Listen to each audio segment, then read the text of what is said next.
The US is setting up an international coalition aimed at supporting rebels in their struggle. The so-called Friends of Democratic Syria will involve countries willing to prop up the opposition and pile more pressure on the regime. Direct military action is ruled out, but reports suggest that British and Qatari special forces are already in the conflict zone. And while the US and its allies criticize Russia for supplying military hardware to Damascus, there are now calls from American lawmakers to arm the opposition. As RT's Marina Portnaya reports, the region's already being flooded with firepower made in the USA. At the United Nations Security Council, America holds one permanent seat. But when it comes to weapons, the world's largest arms exporter is often seen as sitting on two chairs. They say there isn't an international embargo on arms preventing them from doing that. That is a fact. But that doesn't change the immorality of supplying a dictatorial regime that is killing its people in massive numbers every day.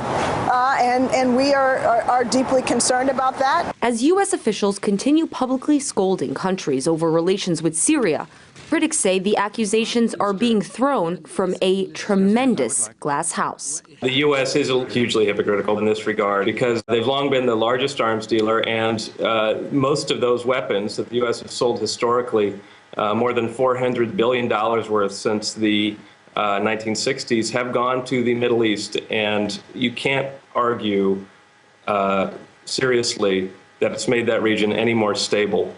In the past few years, nearly 50% of U.S. weapons exports have been flowing to the Middle East.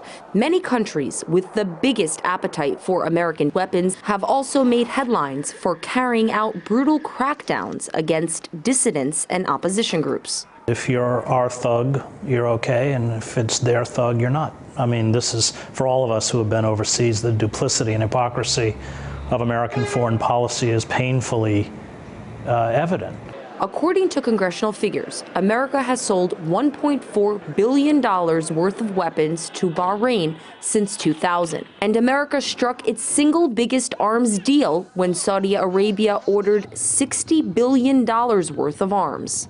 The U.S. has long subsidized the Israeli military and recently supplied them with bunker buster bombs. Experts say this strategic arming of Middle Eastern countries is aimed at Iran and extending U.S. dominance in the region. The deal that is going on right now is a massive build-up against Iran. It's not at all about, human rights issues, and it's all about some geopolitical games. FBI whistleblower Sybil Edmonds has accused America of playing particularly dirty while leading a campaign for regime change in Syria. It's not some kind of a simultaneously uprising situation where people are rebelling and then suddenly they are mysteriously armed, and mysteriously arms are being smuggled into Syria from Turkey. Well, who's providing these arms? Nobody's asking in the U.S. media. Well, these are U.S. arms shipped to Turkey. This as the U.S. military complex, flush with record revenue, continues to lobby its interests on Capitol Hill. Arms manufacturers are some of the biggest companies in America. They're some of the most powerful. Lockheed Martin, not only do they make and sell arms for the Defense Department and around the world, they're a federal contractor in many other levels. They're even involved in elections. This statue outside the UN headquarters is a symbol of global peace and nonviolence, but critics say the idea has been twisted by the U.S., which goes around advocating peace while arming countless conflicts, all for the sake of profit. Marina Portnaya, RT, New York.